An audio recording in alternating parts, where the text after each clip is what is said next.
Hello, and welcome back to Play of the Game, the limited podcast where we actually play the games. I'm Ryan. I'm Jason.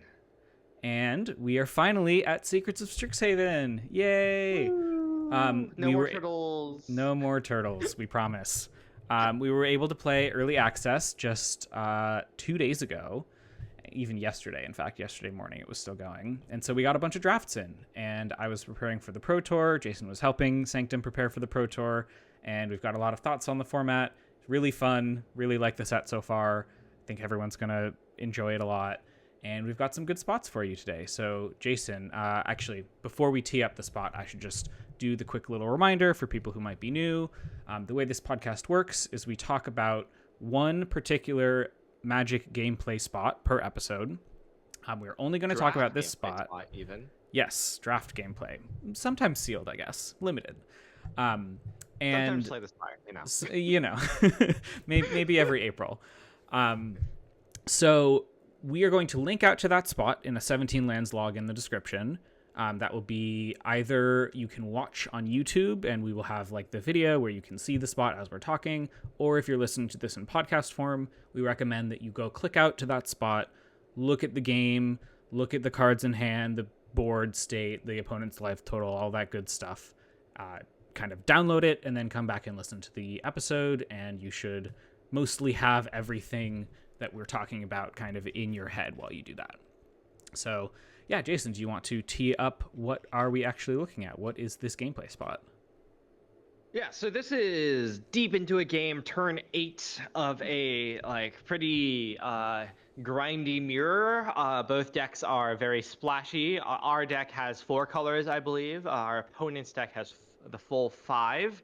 And we have a full hand of 8 cards after drawing for our turn because we very recently cast the card Together as One, the 6 mana, we did it for 6 colors, so it was Converge, deal X to a creature, or deal X to any target, draw X cards, gain X life, so we did that for X equals 4. That's why I have so many so many cards in hand. Our opponent has a few cards in hand as well, 3 cards. Both players have a bunch of lands in play. We are about to play our 8th land. We have all sorts of colors. We have a plains, 2 islands, a mountain, 2 about to be 3 forests, and a blue-red dual land. Our opponent has 5 forests in play, a red-white tap land, and 1 each of a plains, island, and swamp. On their previous turn, their board was empty. A bunch of stuff had traded down, and they just cast the what's it called? Rancorous Archaic. That's the 5 mana 2/2 trample reach that enters with a counter for each color. So yeah, they might be running out of stuff to do. The previous turn they cast a draw 3, but this turn they only really cast 1 spell. Or no, the previous turn they cast a ramp spell, actually, Proctor's Gaze. So yeah, this turn they only cast 1 spell. Seems like their deck might be kind of bad, and I think they're also kind of a bad player, so we should make sure not to lose this one. Whoa. Wait, hold on, Jason. We don't want to insult our opponents here. I think we might even know this person. Do you know who this opponent was? I don't know. Someone named Jason Yee or something. I don't know. They're really bad. Don't worry about it. This should be easy. But we still want to make sure that we don't mess up here. So yeah. Anyways, our opponent has a 7/7 in play, has just 4 forests untapped. Wow, how unbalanced of them, and 3 cards in hand. We have a nice 7 cards in hand. We're really gonna crush them, but we need to figure out how best to do that. So after we play our land, we have 8 mana, and our hand is again pretty stacked. We have a splatter technique. That's the 5 mana draw 4 for 1 blue, red. That could also be a deal 4 to everything. Obviously, we're not going to cast a deal 4 to everything against a 7/7, so, and also maybe we don't want to draw 4 in a hand with already 7 cards, so maybe less likely to cast that one. We have a Minds and Matter. That's the X blue-green sorcery. You draw X cards, and then you put a thing with mana value X or less onto the battlefield tapped. Again, another draw spell, maybe not the most exciting time to cast it. We have an Essence Scatter that we could hold up. In fact, I believe for the past or actually, we haven't actually been holding it up for that long, but like there's been an Essence Scatter held up for a couple turns in the earlier in the game, but we're talking about this spot right now. We have an Essence Scatter. We have a Steal the Show. That's the third rare spell in our hand. 2 in a red. You can choose one or both. Either target player, so probably us, discards any number of cards, then draws that many cards, and or it deals damage equal to the number of instant and sorcery cards in your graveyard to target creature or planeswalker. So we could filter through our hand. We unfortunately only have one instant or sorcery in our graveyard. The Together as one we cast recently. So it's going to be impossible actually to kill this Rancorous Archaic with casting Steal the Show, unless we like draw another damage spell. We have Infirmary Healer, that's the 2 mana 2/3 with a prepared spell. It enters prepared. It's the X and the green, target player gains X life prepared spell. We have our own Rancorous Archaic, though it is unfortunately a little smaller than our opponents because we only have 4 colors of mana in play, but we could still cast it as a 6/6. Our very big-brained opponent put many different kinds of basics in their deck, so their Rancorous Archaic could be a 7/7. Clearly yeah, superior to ours. I think it might actually be kind of awkward that they can't activate their Fields of Strife right now because they don't have a red source in play. How buffoonish of them. Anyways, the final card in our hand is Shared Roots. That's just the rampant growth lesson. Lesson text doesn't matter, but you know, we could get have even more mana, play, which honestly kind of does do something here with all of the card draw in hand. We have a lot of things to spend mana on. Yeah, I would say that our hand is a little bit lacking in the board affecting department. Not at all lacking whatsoever. Not even a little bit. Not even close in the card draw department. And we are also probably very slightly behind in the mana development. How many lands do you have in play? You have 9 and we only have 8, and we just made our land drop. Our opponent has 9. I don't know what this you is talking about. Sorry, Yi has 9 lands in play. Anyways, also of note, our opponent is at 18. We are at 25. So they have a 7/7, but it's, you know, not going to kill us that quickly. Yeah, we are at 25, so we're able to take a hit or two from the 7/7 and like not be anywhere close to dead, but you know, have cared about taking 7, but not that much. So the real question here is, what do we prioritize? I think it's pretty clearly like board presence and maybe dealing with this 7/7 at some point, and ramp and mana development. Like we don't care about cards, but how do we actually want to accomplish this goal? So I would say, like, you can kind of probably ignore these rightmost 2 cards that just draw more cards. I mean, Mind Over Matter, you could make an argument that maybe we draw something that we want to put in, but even if we're doing that for a lot of X, then we're going to have to be discarding to hand size at the end of turn. So really no real argument to be playing either of these 2. So we kind of have this 5-card hand where we have a Steal the Show where we could just, like, try to turn some of our cards into cards that are better at getting on the board.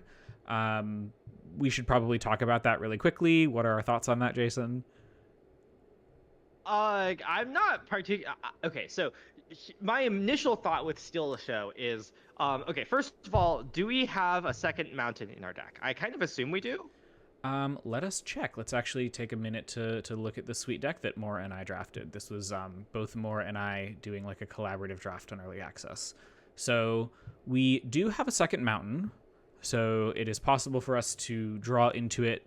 So we could like discard a couple of our spells and maybe draw into some other like spell, or just cast the splatter technique maybe to kill the 7/7. It's possible we have like an Unsubtle Mockery that we could draw into that could team up with the Steal the Show. But yeah, other than that. Okay. What I was getting at was, so clearly the only thing we're under pressure by here is the 7/7, right? And I was thinking that actually maybe what we want to set up is like, okay, we don't have a clean way to kill the 7/7 right now. We don't really have a way to get 7 instants or sorceries in our graveyard. Certainly not this turn. Maybe not even next turn. But maybe like we could do something where we like use our shared routes to get a second mountain in play so that we can have triple red to be able to cast Splatter Technique and Steal the Show in the same turn. That could like then kill the 7/7 if we decide that that's like what we want to do. That could be Right? our Like, 7/7 killing plan basically over the next turn Yeah. cycle. Yeah. And also, like, then if our opponent like puts any 4 toughness creatures on the board, they would also die, right? Like, Right. maybe it doesn't feel great to go like 2-for-1 ourselves, like with our Splatter Technique and our Steal the Show in order to like use both of those cards just to kill a 7/7. But like if they played like some random 4/4 size creatures, which not that many creatures have more than 4 toughness, then like we could clean those up as well. Maybe that would make the play a little better. I don't know. But either way, like it feels like something that we could try to think about setting up, even if it isn't like something we would always do next turn. But that's my first thought, I guess. Like, just stemming from how do we deal with the 7/7? It's like at least a little bit of an issue, right? Yeah. I think that makes sense. Like that kind of setup play. You're right that not many creatures in limited have more than 4 toughness. Sure, there are some, and it might be a little awkward for us if our opponent casts another one and then we're kind of 2-for-1ing ourselves, spending a bunch of mana to only deal with one of their threats. But we do need to deal with the 7/7. We don't currently have a plan exactly for doing that, or at least most of the plans we could imagine are pretty clunky. So why not this one? Yeah, I think casting this shared roots for the second mountain does feel like a high impact play this turn in the sense that it does set us up for that option next turn if we want it. So we kind of shifted to talking about the shared roots here, but I think that is one of the important parts of evaluating this Steal the Show on our hand, is realizing that we could cast it to clean up whatever Splatter Technique doesn't clean up, and so we may want to set this up by getting our third red source in play. Yeah. Also, like, just casting the shared roots puts it in our graveyard. I mean, obviously you can put any number of spells into your graveyard with Steal the Show anyways, but like it's like helps a little bit with making Steal the Show more castable. Like also getting another land in play. Another way we could kill the 7/7 is theoretically, and like this is really theoretical, is like play a Mind into Matter to draw a bunch of cards and hope to draw into enough instants and sorceries that you can then discard them with Steal the Show. That might be pretty bad though. Yeah, I would say that's definitely a like fancy play syndrome play. Yeah. There's like another thing you could talk about, which I think we covered a little bit, but like we have an Abrade, we have an Unsubtle Mockery, we have a Stress Stream. So like we even with double red this turn, yeah, in our deck to be clear. So with double red this turn, we could potentially just cast this Steal the Show somewhat speculatively, discarding like, I don't know, 3-4 cards, which gives us a decent shot at like, we have 18 cards left in our deck and 4 of them are live to kill the 7/7 maybe. So like it's not completely unreasonable, but my instincts are saying that kind of risk is not one we want to take, mainly because we are just ahead. And I think taking risks like that is pretty bad when you're this far ahead in a game where you have a kind of stacked hand and all you need to do is survive. Guaranteeing that you survive is pretty high value. Just our cards in hand are kind of good. Like all of them do things. That's the other thing. We don't really want to discard them. Like rummaging them away. They're not directly good on this board right now, but they're very good to just have for whenever things start to happen. Like our worst cards, like Shared Roots as like a land kind of. And we care about that a lot because we have a lot of card draw and we want mana to deploy all of our cards. Yeah, exactly. Yeah. Okay. Yeah. So Steal the Show in and of itself probably not getting cast this turn. I think we can conclude I that. agree. Okay. So the remaining 4 cards are an Essence Scatter, which might be nice to leave up to counter a creature spell. It's always possible that our mystery terrible opponent has other colors of creature spells other than green that they might want to cast in their hand, and they just needed to take a turn off to get this Archaic out for as large as it could possibly be. So we can leave up Scatter. Yeah. I will note the previous turn, the only spell they cast was a Proctor's Gaze. That's the 4 mana bounce a thing and ramp, like find a basic. And they found their swamp with that, but like they had like 5 whole other mana that they could have spent on casting cards and they didn't. So It like is only maybe green they mana were if setting they up for want like the thing to be a 7/7 is the important thing. So like they could cast it as a 6/6 and use a different color to cast something else, but if they were going to cast a spell of a different color, they would need to shrink their 7/7, and maybe they didn't want to do that. That's like part of yeah. it. That is true. That like very much like they could have had this archaic in hand last turn as well, and just like didn't want to cast as a 6/6. But like it does mean that like even though they have 3 cards in hand, it's kind of unlikely that those 3 cards like are cards that do all that much, Right, right? because they would have just played a 6/6 and then cast one of the cards if it were like a good card. Yeah, Yeah, agreed. probably. Who knows? Probably. However, it is also possible that they have good cards in their deck that they haven't drawn yet, and if we are ahead enough to play around the top of the deck, also not just what's in their hand, maybe it's still worth leaving up Essence Scatter, potentially. So that's Essence Scatter. We'll talk more about Essence Scatter when we get a better sense of like what the costs are of leaving it up, because we need to discuss our other options to figure that out. So we've talked about most of the cards in the hand. The remaining 3 are the ones that are, I would say, the most relevant, and we've taken the most time to get to. So we have our Rancorous Archaic, which can only be a 6/6, but a 6/6 is still nice, even though it doesn't tussle cleanly with the 7/7. It could still double block maybe with our 2/3. It's just good to have out there on board. Like, developing our board presence is what we want to do, and we have card draw to refuel in hand. So getting this out for the turn, I would say, like, pretty high priority. I think there aren't that many arguments for not casting this with our first 5 mana. Not necessarily we would like sequence that way, but just like in terms of thinking which spells are we the most likely to cast, this one is jumping out for me. Any objections to that? Nope. Cool. So if we're using 5 mana on this, That's and it's one of each color, I don't think the colors really end up mattering because the other spells we want to cast are green and blue. We have multiples of each of those.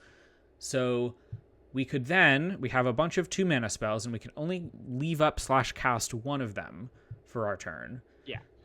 8, unfortunately, a lot less than 9 here. Yes, much, much less than 9.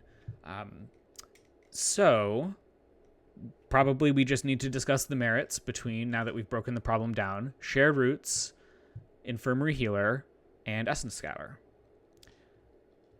Yeah, so I mean, okay, so the level 1 play here, level 0 play, I think, is like just cast your creatures, right? Like play your 6/6 and your 2/3, and that like theoretically cleanly double blocks the 7/7, and like if nothing goes wrong, like either it's a trade between the Archaics or like no attack.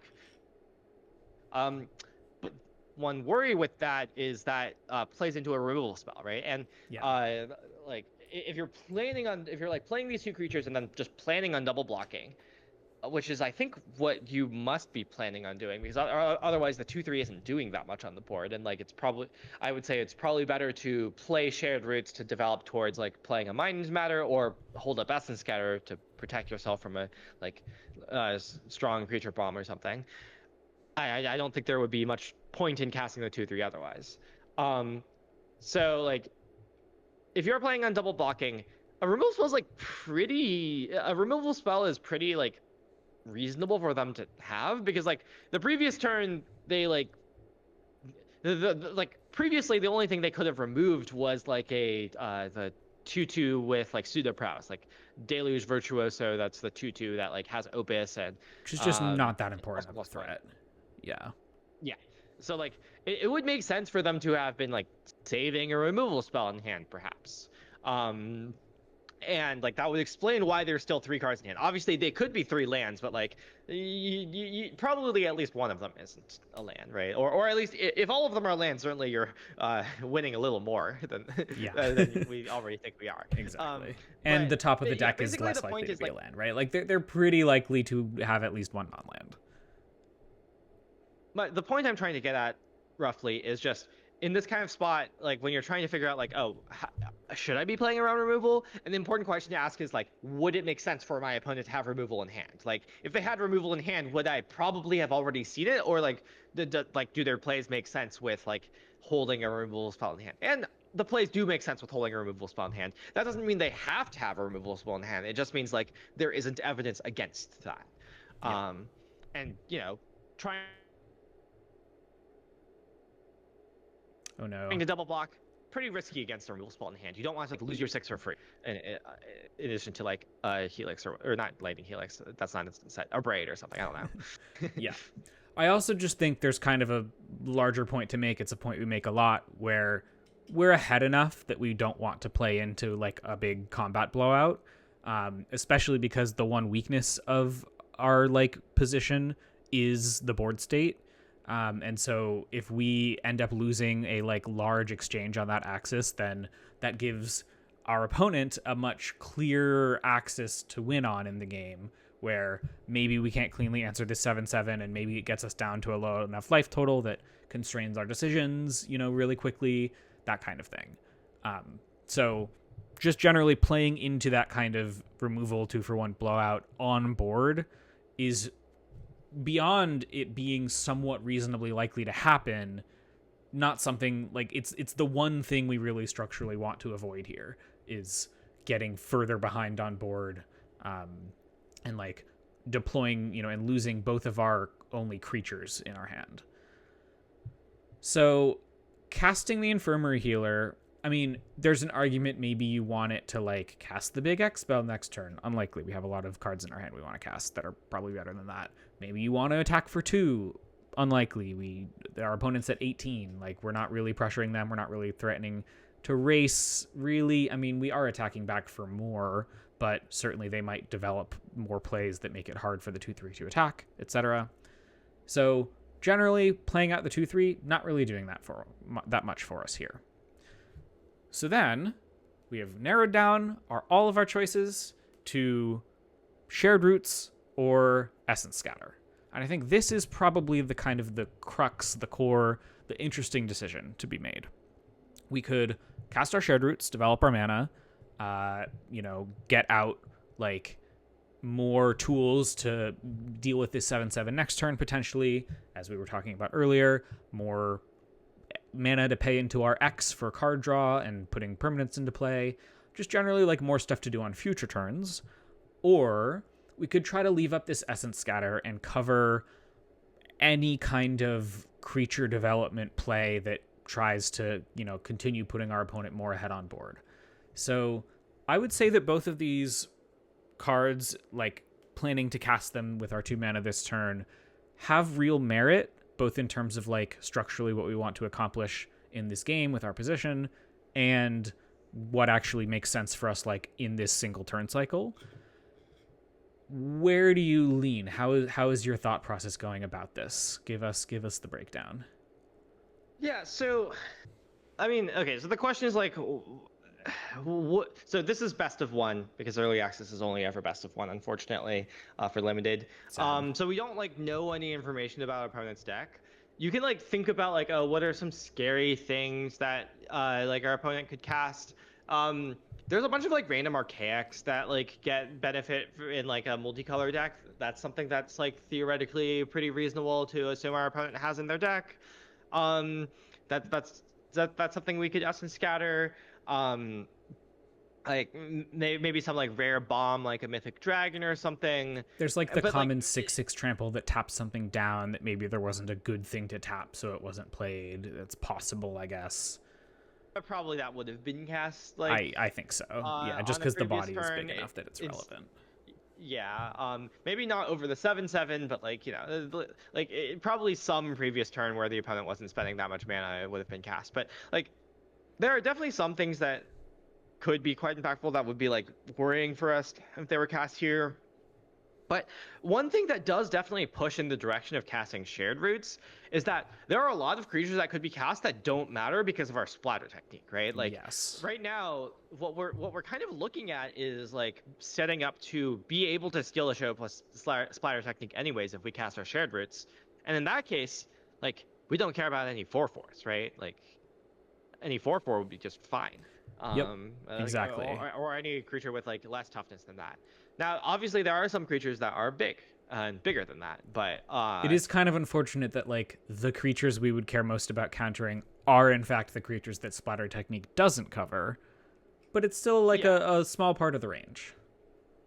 Yeah, but also like if our opponent if we just pass with the Essence Scatter and our opponent casts like a 3/3, we're gonna counter it, right? Like Yeah. surely we will still use our Essence Scatter, like use our mana. We have card draw spells in hand, right?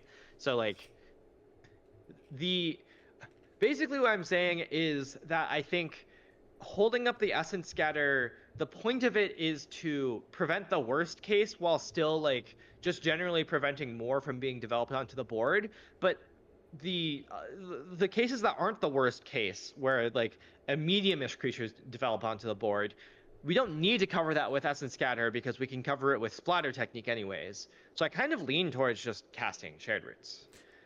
Yeah, I think I agree with this. Like, yes, it is sort of bad if they play, I don't know, random 6/6 creature or something, or random bomb, right? Like, whatever it is.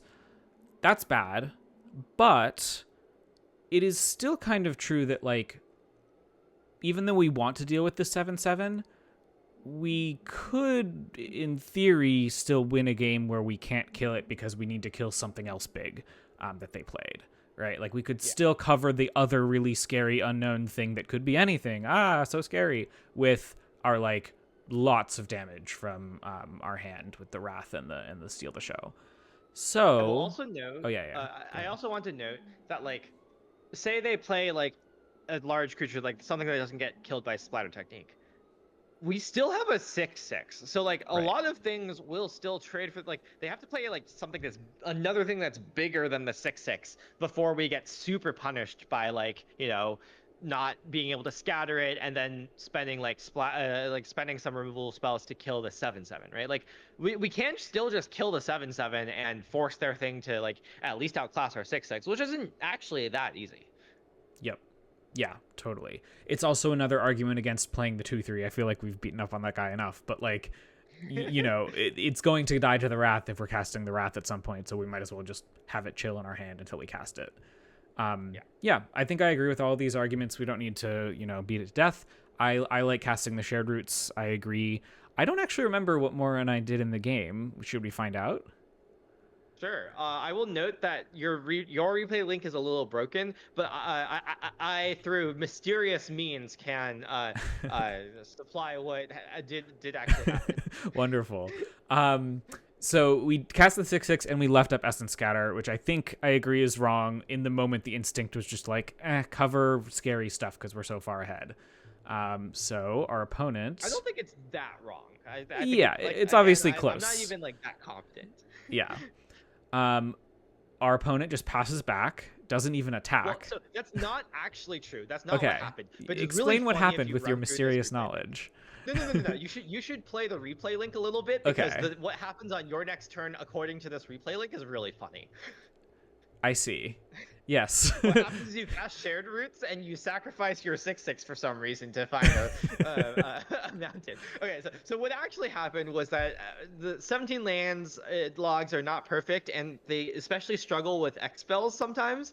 Our opponent on their turn cast a Molten Note. That's the X white red deal damage equal to the mana spent to target creature. And it has flashback for 6 white red. It also untaps all creatures you control. So our opponent cast Molten Note, I think, for basically all their mana. I think it was X equals 6 in order to play. I'm hearing from our opponent that it was to play around a +2/+2 combat check. Maybe it was even X equals 7 to play around Giant Growth. But either way, like spent most of their mana to kill the 6/6.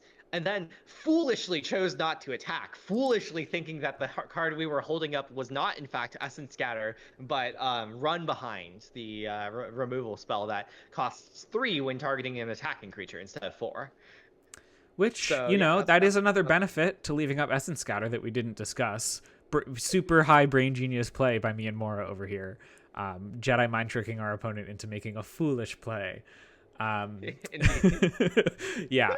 So anyway, the game ended up going a little bit longer because it took us a while to draw stuff that mattered, but we drew removal for the 7/7, and we eventually won the game with our extremely powerful rares. Not really that much interesting going forward. Essence Scatter was held up forever and then countered a 2/3. Yes. Yeah. But it ensured victory. I'm sure that 2/3 was extremely scary. Yeah, this deck was sweet. Just in case people want a little preview of the kind of soupy stuff you can do in the format, maybe not decks that are this strong, but these 3 environmental scientists were doing a lot of work, and we had this together as one, this Snarl Song, and just a very sweet, soupy deck. And that is certainly possible to draft. Also, we had Decorum Dissertation in our lesson board. Very important. Indeed. With all of your black sources that And all of our use the learn cast. cards. Yeah. I'm actually getting another from our opponent here, and it says that they're extremely salty that you didn't get super punished for this line because they were really hoping to draw a copy of the 4 and a black sorcery. Oh no. Target player just hit cards equal to converge off top of the deck here, and it would have absolutely wrecked you by putting you down to 1 card in hand while you're holding up just a mere essence scatter. So they're really salty that you didn't get super punished by that play. I can't believe you have these magical powers to commune with our opponents. Surely this will continue to happen in future episodes, Jason. It's a very useful trait to have if you're doing a gameplay review podcast where you're mostly against anonymous opponents. I'm amazed that you have this superpower. Indeed. Much to consider. All right. I think we've also beaten that joke a little bit to death. So we will wrap the episode up from here. Until next time, you can find me on Blue Sky at r-condon.bsky.social. And Jason? You can find me at JasonILTG basically everywhere. And you can go subscribe to Ryan's Patreon.